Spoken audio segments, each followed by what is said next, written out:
Mayra está conectada. Mayra, ya estás ahí viendo. Ya les he dicho que veo tu activen su imagen. cámara. Que Sí. active su cámara, dile, para que la Sí, puedas ver. activen su cámara, por favor, para podernos ver y continuar con el desarrollo de este taller de crítica. Sí, veo, ya estás ahí, ¿no? En todo caso, mira, he querido comenzar la clase de hoy con una respuesta a las comunicaciones que algunos de ustedes han enviado. Una de esas personas eres tú y me da mucho gusto porque es que has entendido perfectamente cuál era la idea, ¿no? La idea, la sugerencia de seleccionar con ustedes un conjunto de imágenes acerca de algunos aspectos de la realidad tenía por finalidad hacer ver que estamos frente a una situación inédita en la historia, ¿no? Sin darnos cuenta, quizá nosotros, seres humanos de ahora, estamos pasando por un momento de cambio, de ruptura, ahí tienes otro alumno, de confusión de todo tipo. Y principalmente creo que la confusión se debe a ese choque muy fuerte que ha habido entre la civilización, entre la cultura, entre la globalización, la conversión del mundo en una gran red, y de otro lado la naturaleza, que tiene sus propios procesos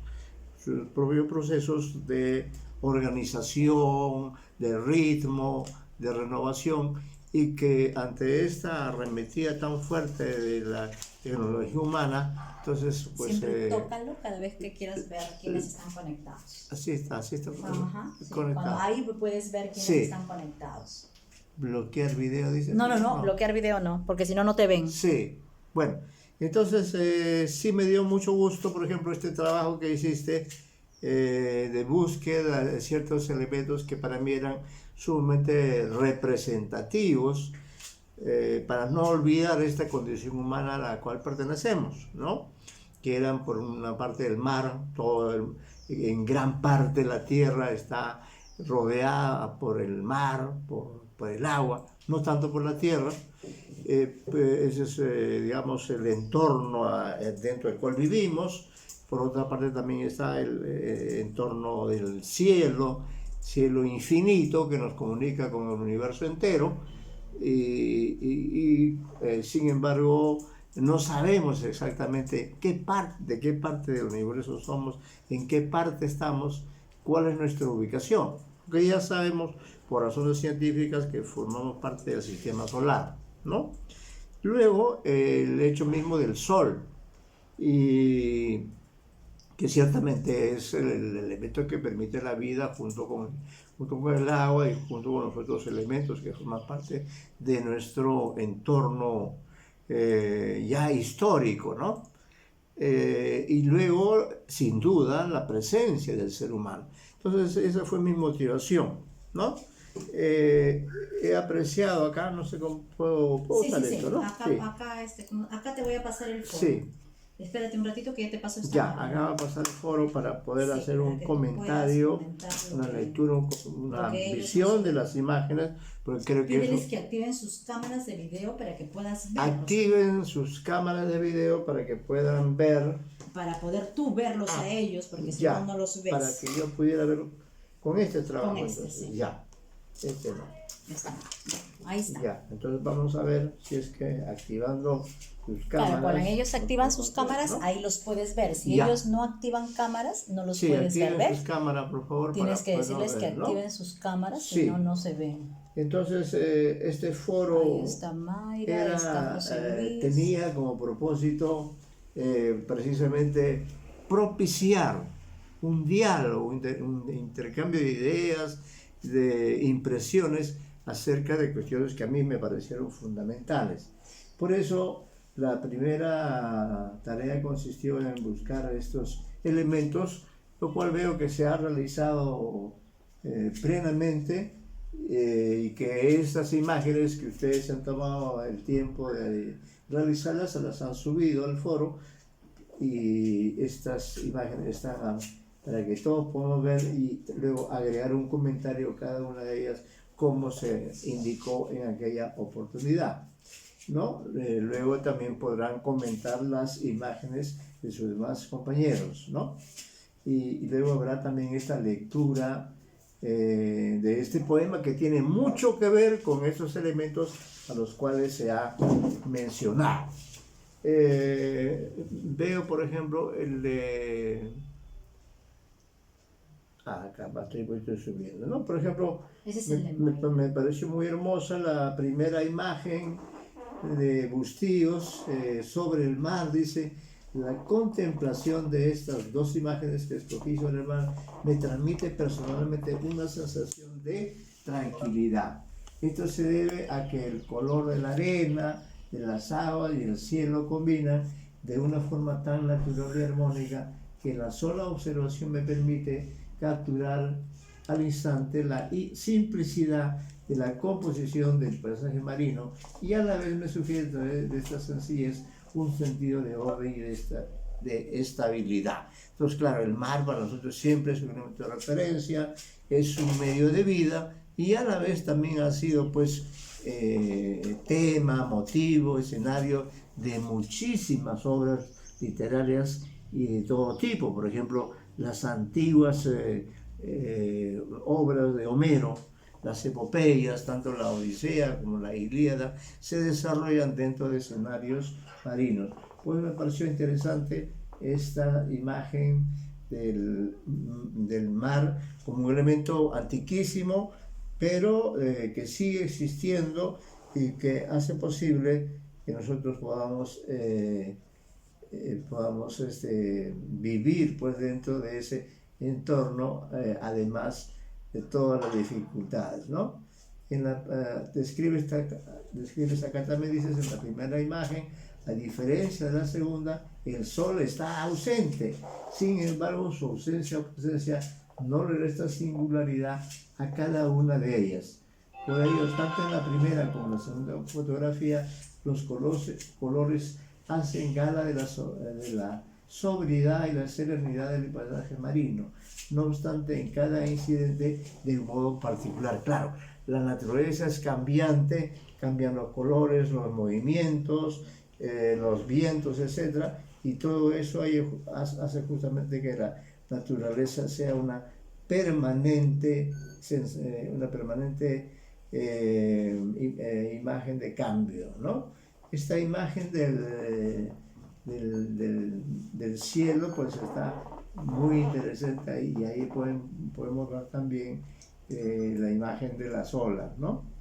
Luego ya hemos indicado también sobre el cielo. Dices: la claridad que se percibe en el cielo de esta fotografía, junto a la quietud y pulcritud de las nubes, me transmite sensaciones de paz, de sosiego y felicidad. Puedo establecer una comparación implícita, metáfora, entre las cualidades que me ofrece este cielo con aquellas que caracterizan a la mente de una persona libre de preocupaciones o tensiones, ¿no? Ahí ya estás estableciendo también una suerte de metáfora entre el cielo, que efectivamente es infinito y que de alguna forma se parece a la mente nuestra como un universo también lleno de imágenes, ¿no? Luego, las aves son elementos importantes. Recuerdo tú que hay algunos poetas que han escrito sobre casi todas las aves existentes en el mundo andino, en el mundo europeo, en todas partes. Incluso las aves son divinidades, ¿no? ¿Por qué? Porque además están relacionadas con el aire, tienen esa capacidad que no tenemos nosotros de volar. Por eso decía aquí, nuevamente en estas imágenes podemos percibir la presencia de un cielo claro y limpio. Este espacio celeste es un escenario natural que permite contemplar el movimiento y revoloteo libre de las aves. En estas dos fotografías, las aves extienden sus alas con firmeza y seguridad, porque es es justamente el ámbito de ellos. Así como nosotros caminamos libremente de la misma manera, sobre todo en estos tiempos en que los seres humanos nos hemos visto a recluirnos, ellas están dominando otra vez el mundo, ¿no? Desocupadas de que algo vaya a impedirles la conquista de las aires con su vuelo. Es posible que estén migrando hacia otra parte del hemisferio. Eso también es importante. Las aves tienen esa gran capacidad de desplazamiento, ¿no? Las dos imágenes aluden a las aves, aunque en el segundo caso, por ejemplo, son aves de color negro, lo cual le da otro matiz, un contraste entre estas aves negras que despliegan el vuelo y las aves de la parte superior que son de diferentes colores y que están muy próximas a la nieve. Daría la impresión de que estas aves de color más oscuro están volando a mayor altura, ¿no? Y luego me pareció muy interesante, muy interesante, y de acá, Mayra, creo que ya tienes un probable tema para un artículo, para un ensayo, etcétera, sobre el tema de la migración, ¿no? Ya sabemos que uno de los fenómenos sociales, económicos, demográficos, es la migración. El mundo está siempre migrando. Para comenzar, el mundo está siempre en movimiento, pero internamente dentro de los continentes, dentro de los países, la migración es constante.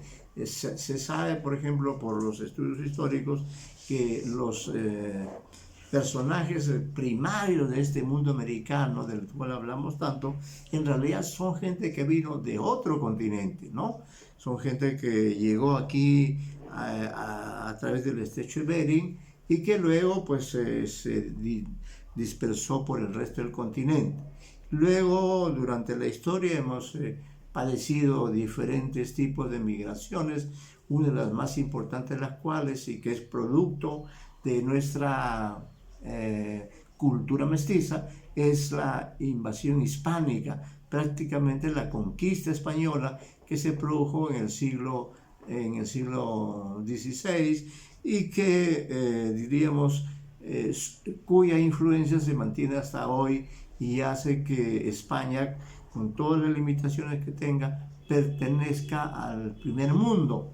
Claro, gracias a las grandes riquezas que se pudo llevar de aquí, mientras que nosotros, siendo un país tan grande, tan rico, tan variado, tan potencialmente dado de recursos naturales, se ha quedado en una situación de miseria, y eso ha hecho justamente aquello que tú diferencias, ¿no? Cuando hablas sobre la migración, mi comentario me parece muy interesante. Dices tú, sobre la migración o los migrantes, escogí estas dos imágenes porque considero que capturan lo esencial o fundamental sobre el tema de la migración y de los migrantes. Porque generalmente cuando uno migra con el papá, la mamá, los hijos. En muchas ocasiones a veces uno migra sin los padres o viceversa, los padres se van y dejan a los hijos. Pienso, dices, que no es necesario mostrar la identidad de las personas. Claro que sí, no es necesario, ya que como tema universal nos involucra a todos los humanos en conjunto. Estoy seguro que tanto tú como yo, como el resto de tus compañeros, vienen de algún lugar, ¿no? Han venido del norte, del sur, de la selva, etcétera, y que están aquí integradas dentro de esta realidad. Pero al ocurrir esta gran pandemia, ¿no? Justamente lo que ha ocurrido es lo contrario, ¿no? Como acá dice, en la primera imagen se observa, se puede observar una familia migrante en movimiento, de manera tranquila, de manera pacífica. Esta familia se ha visto obligada a dejar su país, sus tierras, su casa, por razones desconocidas, como ha ocurrido en muchos tramos de nuestra historia, en que, por ejemplo, valgan las paradojas, actualmente estamos invadidos de venezolanos, pero no debemos olvidar que durante muchos años también los peruanos estuvimos, ¿no? muy atraídos por la migración venezolana, y muchas familias enteras, incluso estoy hablando de nivel familiar, se fueron porque era la época de la bonanza.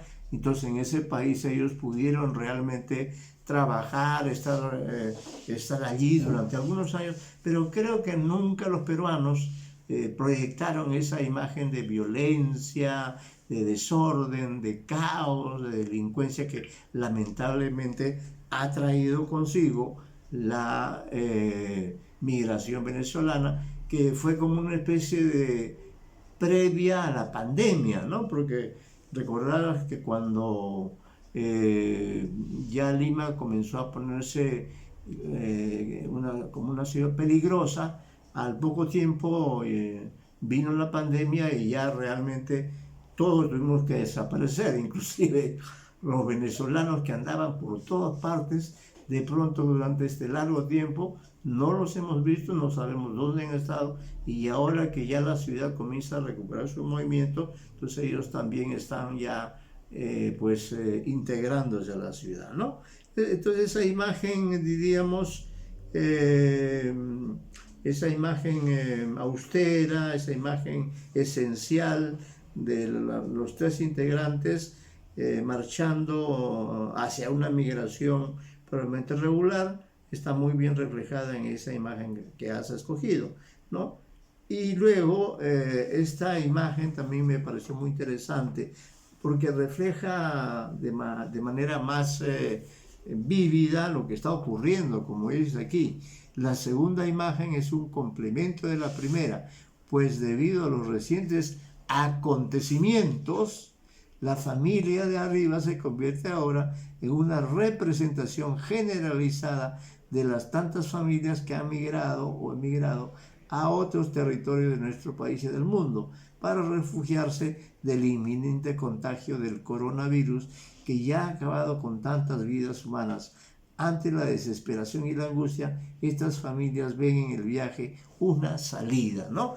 Es como, por un lado, a veces la migración te lleva al progreso, te lleva a una buena situación, y a veces, en caso contrario, la migración es el último recurso que te queda para no morir, para que tu familia no se extinga, ¿no? Entonces, desde ese punto de vista, celebro pues que hayas dado este trabajito, y que, como te digo, incluso este último tema de la migración, aunque también los anteriores, podría dar pie para que en algún momento puedas trabajar el tema de la migración, ¿no? Que es un tema recurrente en la literatura ya desde hace varias décadas, porque Lima, diríamos, ya casi es una ciudad pues centenaria casi centenaria en migración, ¿no? Y esto ha ocurrido por el problema de la migración, ¿no? Entonces, desde ese punto de vista, felicito tu trabajo. He comenzado con el comentario, y luego también me ha parecido muy interesante el poema Se equivocó la paloma de Rafael Alberti, ¿no? Esto demuestra que así como el cielo, el mar, las aves, las nubes permanecen a través de los tiempos, la poesía, gracias a las palabras, también permanece como un mensaje, como una suerte de alegoría, como una suerte de mensaje para que los seres humanos realmente tratemos de encontrar un sentido de la vida. Creo que este es el sentido de la poesía que escribió Rafael Alberti, y que sigue siendo, a pesar de, como tú muy bien señalas, es un poema de estructura sintáctica muy clara, ¿no? El problema no es la sintaxis, el problema no es la estructura, ni los sonidos, ni las estrofas, no. El significado está en la semántica. ¿Qué imagen del mundo, qué símbolos, qué alegorías, qué misterios ha querido decirnos Alberti a través de este poema? Por eso acá me parece interesante leer también el comentario que haces diciendo: el poema de Alberti está compuesto por versos sencillos. En él se emplea un lenguaje claro y familiar, ¿no? Si bien decimos que la composición estructural del poema completa es sencilla y que además es considerada de lectura ágil y rápida, podemos afirmar todo lo contrario en relación al contenido semántico que ofrecen sus versos. La ambigüedad y complejidad al momento de interpretarlos es evidente. Y con eso yo creo que tú estás planteando una pauta de crítica literaria que siempre hay que tomar en cuenta. Como el caso, por ejemplo, de este poema de Alberti, es un poema sencillo, es casi una canción, ¿no? Es de lenguaje comprensible, no hay ningún misterio desde ese punto de vista de las imágenes de las aves, del cielo, etcétera, que él nos transmite a través de los poemas, pero el misterio está, ¿cuál es el significado que él le da a cada uno de estos elementos a los que atribuye ciertos comportamientos, ¿no? Desde ese punto de vista me pareció interesante la interpretación que haces y creo que a todos nos ayuda, porque finalmente la poesía de Alberti es tan misteriosa, es tan alegórica, que difícilmente se pueda llegar a comprender en un sentido pleno, ¿no? Pero de todas maneras la interpretación que hace nos permite destacar muchos aspectos interesantes del poema. Voy a leer la interpretación que tú has hecho. Bueno, dice, la carga simbólica del poema es un factor determinante para la interpretación. En esta ocasión aprovecharemos la riqueza semántica de los versos, de las palabras, y tentaremos las posibilidades significativas del poema para traducir su sentido a la actualidad, porque este es un poema de hace muchas décadas, pero que sin embargo sigue teniendo vigencia, ¿no? Según esto, comenzamos ahora a analizar el título. El título de esta composición poética nos indica que el actor o sujeto en el cual se vierten las acciones sugeridas en los versos es una paloma, un ave.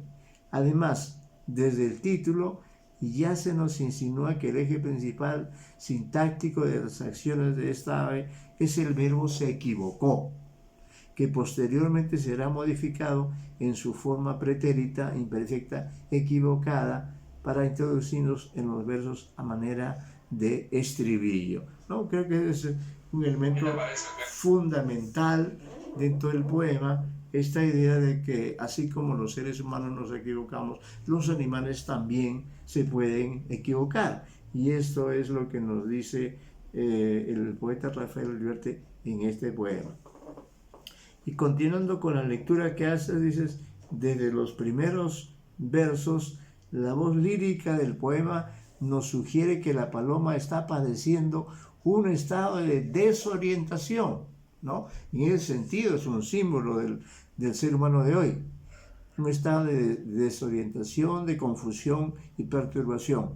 Para reforzar la idea del aturdimiento, lo que hace la voz lírica es acentuar los contrarios u opuestos de distinta índole en la orientación de los puntos cardinales, ¿no? Es decir, o va al norte o va al sur, en la localización de los espacios naturales, o está en el mar o está en el cielo, en los momentos o partes del día, noche, mañana, o en las manifestaciones o sensaciones térmicas como son el calor o la nevada, etcétera, ¿no? Entonces, realmente las aves, aunque son algunas de ellas más pequeñas que nosotros, padecen esos mismos problemas de orientación con respecto al espacio, al tiempo, al movimiento,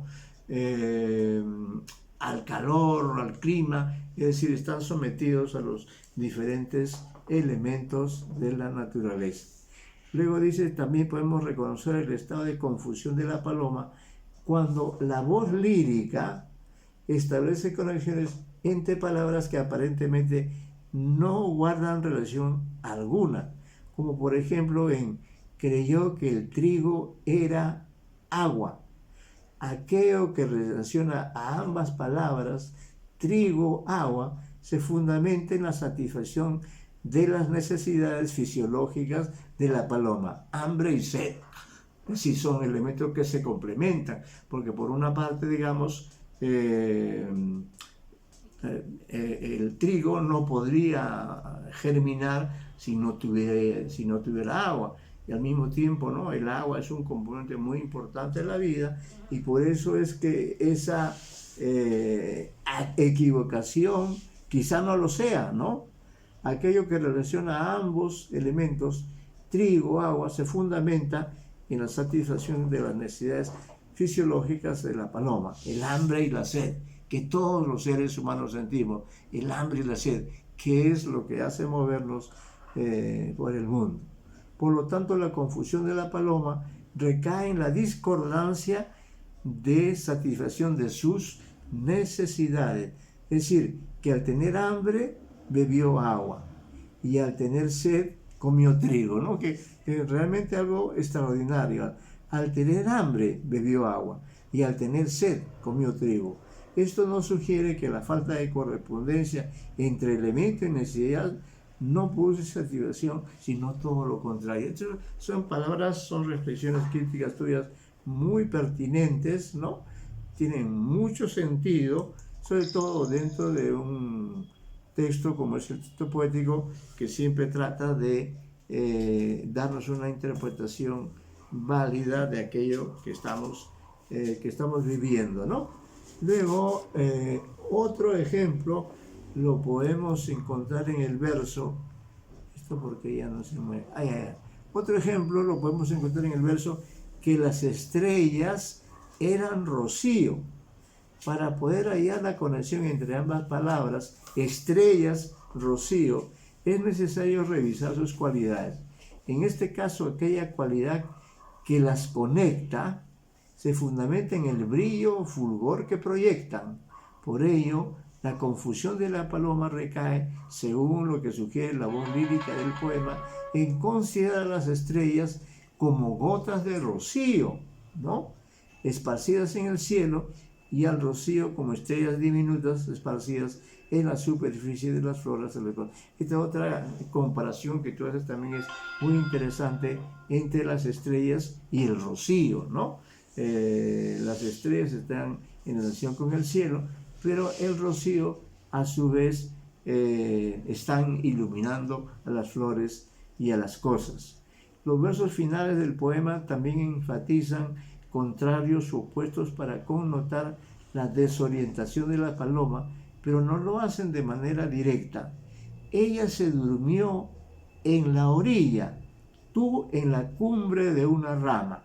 Vemos aquí que la relación de oposición se fundamenta en la idea de localización que sugieren las palabras orilla, abajo en los suelos, y cumbre de la rama, arriba, abajo, ¿no? Y todas las dimensiones espaciales.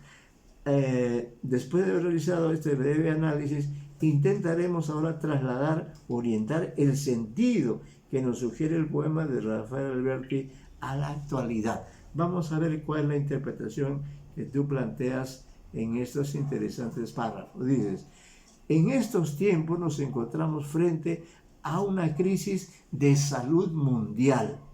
Estamos siendo amenazados por un agente biológico muy peligroso, letal, que ya ha acabado con muchas vidas humanas en todos los países del mundo. Ante esto, las autoridades de la salud y del gobierno han decretado normas o leyes que permiten resguardar y preservar el bienestar de la humanidad en conjunto. La cuarentena o estado de aislamiento social ha perturbado o alterado el curso normal en nuestras maneras de vivir, de interactuar y movilizarnos. Ello inevitablemente ha ocasionado desórdenes o desequilibrios en nuestra forma de percibir las cosas, de pensar, de sentir, etc. Es decir, que nuestra tranquilidad psicológica o mental aquella ecuanimidad que nos ayuda a enfrentar la realidad todos los días, se ha visto afectada. No obstante, en todo se ha manifestado de una forma distinta y en distintos grados o intensidad. Y esto es verdad. Esto refiere a que los seres humanos siempre estamos dentro de situaciones contrarias, dentro de situaciones que son opuestas entre sí. Yo conversaba ayer o anteayer con un amigo, ¿no? Y él me decía, en este momento nos estamos debatiendo entre el deseo de salir, ¿no? De ver a los amigos, de ver la calle, de alegrarnos, de ver el sol, y por otro lado, entre el miedo de padecer una enfermedad, entre el miedo de pronto que nos caiga el coronavirus y nuestra vida acabe allí. De manera que en ese sentido, creo que es interesante que la vida del ser humano, a diferencia de la vida de los demás seres, tiene esta característica. Siempre estamos eligiendo, ¿no? Siempre estamos haciendo una cosa u otra cosa. Y esa elección a su vez se relaciona con una siguiente, y de esa manera un poquito también por el azar, por las circunstancias, vamos orientándonos en la vida. La experiencia nos sirve, pero a veces más fuerte que la experiencia es la suerte, como hemos visto en esta oportunidad en que nadie, ningún vidente, esperaba de pronto una pandemia tan pavorosa, realmente espeluznante como la que estamos viviendo, ¿no? Y que ha hecho, pues, como tú explicas en el poema, que todo absolutamente se transporte, ¿no? Se transforme.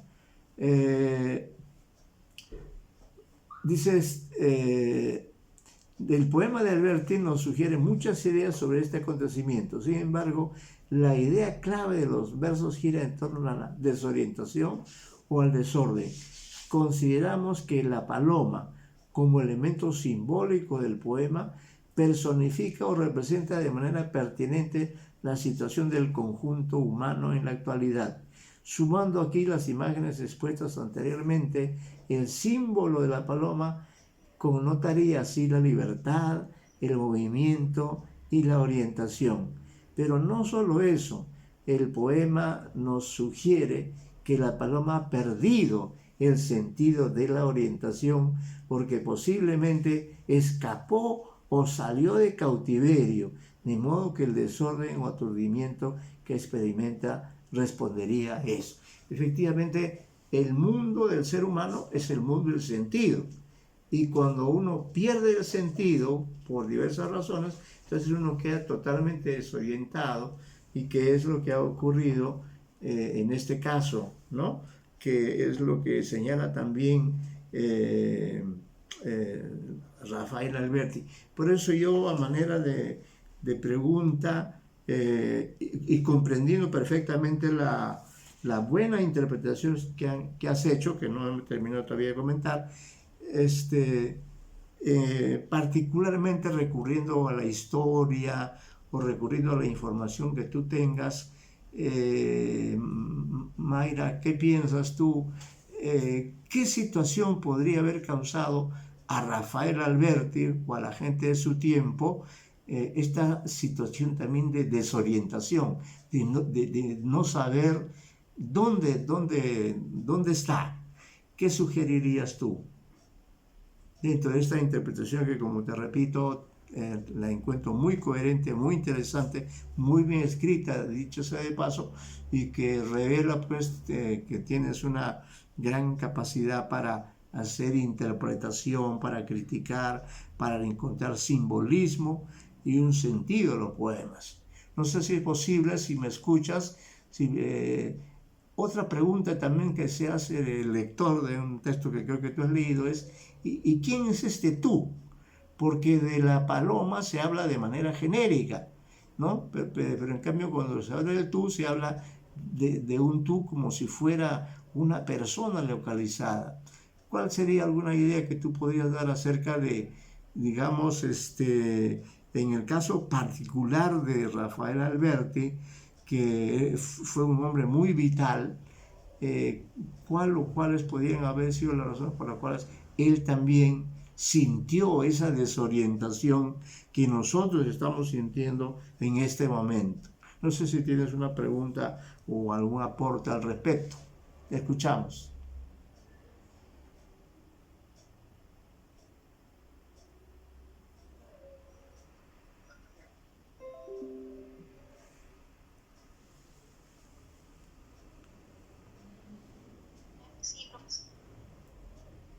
Dile que hable fuerte. ¿Puedes hablar un poquito más alto, que no te escucho acá por los equipos? Se ha perdido la conexión de datos, volviendo a conectar la reunión. ¿Se ha perdido la conexión de datos, te dice? Sí. Eso quiere decir que el internet está fallando. Sí. A ver. Está fallando el internet.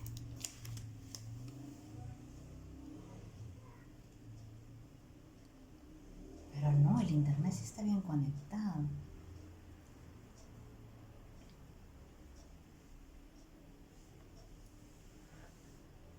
A ver, espérate un ratito.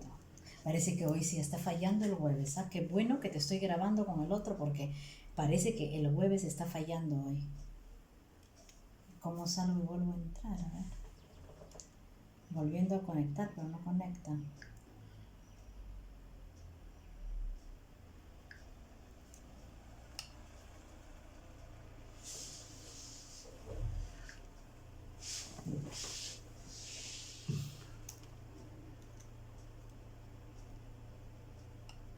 Y acá se ha metido también.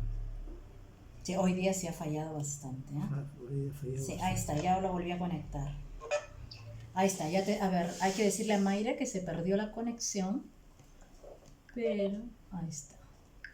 Ya, dile a Mayra que se perdió la conexión y que vuelva a hablar porque no le hemos escuchado. Ya. Sí, Mayra, por favor, mira, de rato en rato se va la conexión, así que en todo caso yo te... Que vuelva a intervenir para que se quede grabado. Te diría que agregues un comentario, porque a mí me ha dejado intrigado este poema de Alberti, y bueno, veo que a ti también. De todas maneras me gustaría saber qué es lo que pudo haber producido, o qué es lo que habitualmente produce desorientación a los seres humanos en diferentes momentos de la historia, ¿no? No es esta la primera vez. Los poemas expresan desde hace miles de años esta desorientación, esta angustia que tenemos los seres humanos. Pero en tu caso, porque